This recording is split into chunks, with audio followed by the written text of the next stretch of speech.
గతంలో వైఎస్ఆర్ కూడా మీ పైన గన్ను కాల్చినట్టు కేసు కూడా నమోదు చేశారు. ఇప్పుడు చంద్రబాబు దేవుడయ్యాడు, ఇప్పుడు దయ్యమయ్యాడు. ఈ రకమైన మాటలు ఇచ్చే పవన్ రాజకీయాల్లో ఎన్ని కష్టాలు పడినా ఎన్ని ఇబ్బందులు పడినా గుర్తించాల్సినటువంటి మనిషి గుర్తించినప్పుడు ఎవరి కోసమైతే మనం పోరాటం చేశాము, ఎవరి కోసమైతే మనం కష్టపడ్డాము, వాళ్ళు గుర్తించబోగా అవమానకరంగా చేసినారు.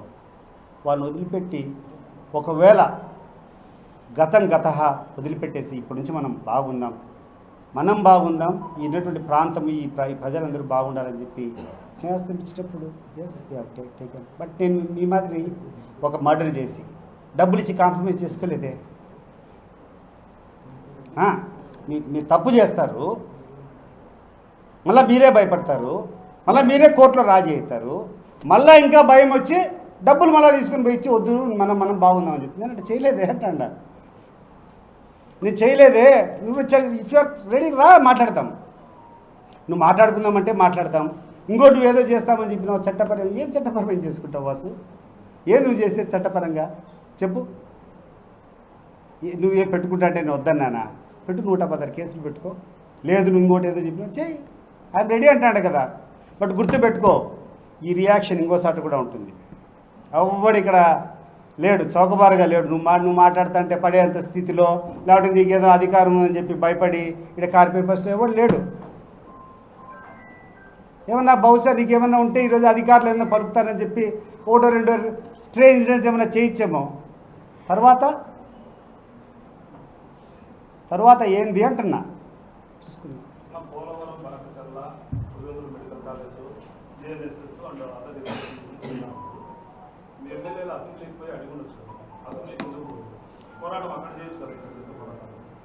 ప్రతి నిత్యము ప్రజలకి ఈరోజు రకరకాల types of taking to the public ఉంది. మీరు చూసినారు ఆ రోజు జగన్మోహన్ రెడ్డి గారి పోరాటం.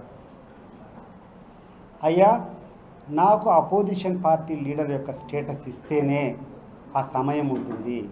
సమయం లేకుండా ఊరికి వేలాకల్లోనికి ఆడికి వచ్చినప్పటి నుంచి మీరు చేసే వెకిలి శాస్త్రం పడేదానికోసము నేను ఆడికి వచ్చి మీరు చేసే వెకిలి శాస్త్రాన్ని చూసుకునేది సహించలేకనే ఆయన అక్కడికి పోవడం లేదు. అర్థవంతమైనటువంటి చర్చలు జరగాలంటే సమయం ఇవ్వాలి. సమయం ఇవ్వాలంటే అపోజిషన్ పార్టీలో ఉన్నటువంటి లీడర్కి ఇస్తేనే, ఏదైతే రూలింగ్ పార్టీ చీఫ్ మినిస్టర్ మాట్లాడితే ఎంత సమయం ఇస్తారో అపోజిషన్ పార్టీ లీడర్ కూడా సమయం ఇస్తారు. కాబట్టి సమర్థవంతంగా చెప్పేదానికి అవకాశం ఉంటుంది. ఆ అవకాశం లేనప్పుడు నీకు 1 నిమిషం 2 నిమిషాలు మాట్లాడుతుంటే ఏం లాభం? 1 నిమిషంలో ఏం చెప్పగలుగుతాం మేము? అండ్ ఇంకోటి కూడా గుర్తు చేస్తున్నాం ఈ ప్రభుత్వానికి, ఇట్ ఈజ్ యువర్ డ్యూటీ, నీ బాధ్యతది. ఈ రాష్ట్రంలో మీరు ఎప్పుడైనా ఆలోచన చేసినారా? ఈ దేశ పాలిటిక్స్లో ఏదైనా రాష్ట్రంలో ఎన్ని కాన్స్టిట్యున్సీలు ఉంటే అన్ని కాన్స్టిట్యున్సీలు, be it assembly or be it parliament. మన రాష్ట్రంలో 175 అసెంబ్లీలు 25 పార్లమెంట్ ఉంటాయి. అన్ని కాన్స్టిట్యున్సీలో ఎయిదర్ ఫస్ట్ ఆర్ సెకండ్ ఏ పార్టీ వచ్చింది? ఎయిదర్ ఫస్ట్ ఆర్ సెకండ్ ప్లేస్లో వచ్చినటువంటి ఏకైక పార్టీ నాకు తెలిసి భారత రాజకీయ చరిత్రలో ఒకే పార్టీకి ఫస్ట్ ఆర్ సెకండ్ ప్లేస్లో ఏదో ఒక స్థానం వచ్చిందంటే ఒక వైఎస్ఆర్ కాంగ్రెస్ పార్టీకి. అది కాకుండా అపోజిషన్ ఏముంటుంది? అది కాకుండా అపోజిషన్ పార్టీ ఏముంటుంది చెప్పున్నా? 40% ఓటర్లు ఉన్నారు. అన్ని కాన్స్టిట్యున్సీలో కొన్నిసార్లు గెలిచినాం, కొన్నిసార్లు ఓడిపోయినాం. ఫస్ట్ ఆర్ సెకండ్ ప్లేస్లో వచ్చినాం. మమ్మల్ని గౌరవించకుండా, మాకు అవకాశం ఇవ్వకుండా, మమ్మల్ని మాట్లాడివ్వకుండా నువ్వు అసెంబ్లీకి రాంటే ఏం చేయాలి? అసెంబ్లీకి వచ్చి నేను ఇదే కొట్టాలా? లేకుండా అంటే నువ్వు చేసి వెకిల్ శాస్త్రం పడాలా? అవసరమా? మాకు మాట్లాడతాం, ప్రెస్ ఉండరు, మా వాదన చెప్తాం. ఆడిపోయి అవమానం పడాల్సిన అవసరం ఏముంది? Here we are talking, we are taking it your notice. నీకు చేరడం లేదా? నీకు చేరడం లేదా అంటున్నా. మేము చెప్పేది మా భాషలు రావడం లేదా? నిన్ను తిరిగితే ఇమీడియట్గా కూర్చొని కౌంటర్లు ఇచ్చుకొని పంపిస్తాండవు కదా. మేము అడిగే పాజిటివ్ నోట్స్ పోవడం లేదా నీకు? బనకచర్ల గురించి మేము మాట్లాడేది ఇప్పుడు పోవడం లేదా? ఇప్పుడు బోధాన్ని దగ్గరికి నేను ఎందుకు చేస్తాను? నువ్వు బనకచర్ల 8,000 కోట్లు కావాలి నీకు బనకచర్ల చేస్తానికి. 1,00,000 కోట్లు ఇప్పుడు ఎస్టిమేషన్ అంటారు. అది తీరా కార్యరూపం చేసేదానికి 2 లక్షల కోట్లు అవుతుందో 3 లక్షల కోట్లు అవుతుందో. ఇక్కడ 1000 కోట్లు 2,000 కోట్లు ఖర్చు పెడితే రాయలసీమలో ఉన్నటువంటి ప్రాజెక్టులన్నీ పూర్తి అయిపోతాయి. ఇంకా నువ్వు ఎక్స్ట్రా బనకచర్ల తెచ్చినటువంటి నీళ్ళు ఏం కావాలా? ఈరోజు మీరందరూ ఇక్కడ కడప జిల్లా వాళ్ళే కదా. ఈరోజు మన గండికోటకు వచ్చి నీళ్ళు ఏమైపోతాండే? కిందికి ఫ్లో అయ్యేదానికి పని లేక GNSS పూర్తిగా వాడికి ఆడనే ఉన్నాయి. ఆడ నుంచి హెచ్ఎన్ఎస్ఎస్ లింక్ పోకపోవడం వల్ల గండికోట్లు మిగిలిపోయి ఉండే. ఇవన్నీ వాడుకుంటే కదా నువ్వు బనక్షాల నుంచి చిన్నలు మళ్ళీ నింపేదానికి మళ్ళీ వాడుకుంటేది. ఇవన్నీ వాడుకోవాలి కదన్నా మనము. ఇవన్నీ వాడుకోవాలంటే ఇప్పుడు ఉన్నటువంటి ప్రాజెక్టులు పూర్తి కావాలి కదా. ఈ పూర్తి చేయకుండానే ఈరోజు నీకు ఈ 500 కోట్లు 1000 కోట్లకి గతి లేక ఈ 1.5 సంవత్సరం నుంచి ₹1 ఖర్చు పెట్టడం నువ్వు 1,00,000 కోట్లు తెచ్చి పెడతా అంటే నమ్మేదానికైనా మేమేమైనా పిచ్చోళ్ళమ్మా? ఎవరిని భ్రమ పెడతాడు నువ్వు? దేనికోసం నువ్వు మాట్లాడేది? 1,00,000 కోట్లు 1,00,000 కోట్లు అంటే టెండర్ పిలిస్తే 10% అది మొబిలైజేషన్ అడ్వాన్స్ అంటావు. తీసుకొని పోయి వాడికి మొబిలైజేషన్ అడ్వాన్స్ వస్తే అది మళ్ళీ నీకు బ్యాక్ డోర్లో నీకు వస్తుంది కమిషన్. ఎవరికి అర్థం కావడం లేదు నీ ఎత్తుగడ? ఎవరికి అర్థం కావడం లేదు నీ ఎత్తుగడ అంటున్నా నేను. ఈరోజు ఈ ప్రభుత్వం వచ్చినప్పటి నుంచి గత ప్రభుత్వం అప్పులు చేసింది, అప్పుల పాలు చేసింది, రుణ ఆంధ్రప్రదేశ్ చేసింది అని మాట్లాడినావు. నువ్వు ఒకసారి 14 కోట్లు అన్నావు, 10 లక్షల కోట్లు అన్నావు, 12 లక్షల కోట్లు అన్నావు. తీరా మీ పయ్యావుల కేసు ఫైనాన్స్ మినిస్టర్ కూర్చొని మొత్తం ఈ రాష్ట్రానికి ఉన్నటువంటి అప్పులంతా 5 లక్షల కోట్ల చిల్లర ఎంతో చెప్పావు. గతం నుంచి జగన్మోహన్ రెడ్డి గారి హయాంలో అయినటువంటి కోట్లు ఆల్మోస్ట్ 4 లక్షల కోట్లు ఎంతో దగ్గర నువ్వు అప్పు చూపించినావు ఆయన తెచ్చినటువంటి రుణాలు. మరి 4 లక్షల కోట్లు రుణం తెచ్చినటువంటి జగన్మోహన్ రెడ్డి గారు అనేక పథకాల ద్వారా డైరెక్ట్గా బటన్ నొక్కితే 2,80,000 కోట్ల డబ్బు డైరెక్ట్గా బెనిఫిషరీకి. ఒక లంచం లేదు, ఒక కథ లేదు, ఒక మధ్యవర్తి లేదు, ఒక దళారు లేదు, ఒక బ్రోకర్ లేదు, ఏం లేదు. డైరెక్ట్గా వాళ్ళ అకౌంట్లోకి పడినాయి. వాస్తవం కాదా ఇది? 2,80,000 కోట్లు మేము తెచ్చినటువంటి 4 లక్షల కోట్లలో డైరెక్ట్గా 2,80,000 కోట్లు ప్రజల జోబిల్లోకి పోయినాయి. మరి నువ్వు ఈ సంవత్సరంలోనే ఫస్ట్ సంవత్సరంలో 1,50,000 కోట్లు అప్పు తెచ్చినావు. ఈ 2-3 నెలల్లో మళ్ళీ ఒక 30-40 లక్షల కోట్లు అప్పు అయినట్టుంది.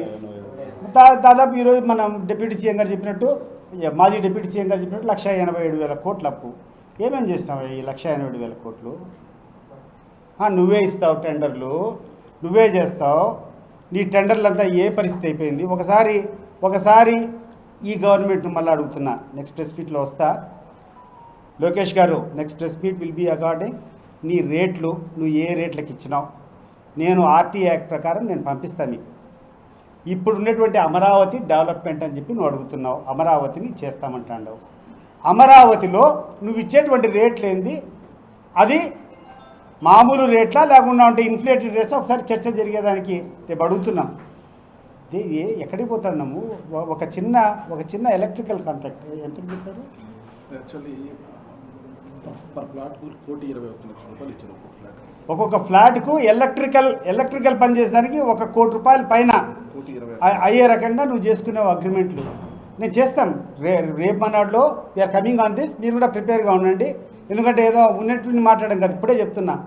Hour next agenda is we are talking about నువ్వు ఖర్చు పెట్టేటువంటి డబ్బులు, నువ్వు ఏదైతే అమరావతి పేరు చెప్పుకొని ఏ రకంగా దోపిడీ చేస్తున్నావో దాని మీదే మా next press meet. You will come with all the details. మీరు కూడా ధైర్యం ఉంటే రండి. సార్, వేములకు సంబంధించి ఎమ్మెల్సీ కంప్లైంట్ చేశారు, బయోరిటీస్ మైనింగ్ నేరుగా చంద్రబాబు నాయుడు రాష్ట్ర ముఖ్యమంత్రికి కంప్లైంట్ చేశారు. మరి అక్కడ అసలు ఏం జరుగుతుంది, ఏం చర్యలు తీసుకుంటారు? మీరు చూడండి అంటున్నది నీకు కాదు కదా, వాళ్ళు అదే నేను అడుగుతాడా. వాసును, బీటెక్ రవిని, పార్థసారథి రెడ్డిని, రామ్ గోపాల్ను మీరు కూర్చొని పరిష్కారం చేసుకోండి. ఇవన్నీ ఏమేమి చేయాలనో, ఏవి ఎంక్వైరీకి ఇవ్వాలనో, ఏదో కూర్చొని మా మీద పడి మాకేదో డంకీలు లేకుంటే మమ్మల్ని ఏదో భయపడించడము, ఏది ఎక్కడికి పోతాడని ఇదంతా. మనం చూసారా మీరు రమేష్ రెడ్డి మీద? ఎవరన్నా కూర్చొని ఈ యొక్క భారత డెమోక్రసీలో, ఈ ప్రజాస్వామ్య వ్యవస్థలో ఆయన మాట్లాడినటువంటి ఒక్క మాటన తప్పుందా? ఒక మంత్రి స్థాయిలో ఉన్నటువంటి వ్యక్తి వాళ్ళ తమ్ముడు కూర్చొని కొంతమంది తాపుకొని మీదికి వస్తారా? నేను కూడా పోతాట వస్తారా? చెయ్యి. బట్ గుర్తుపెట్టుకో,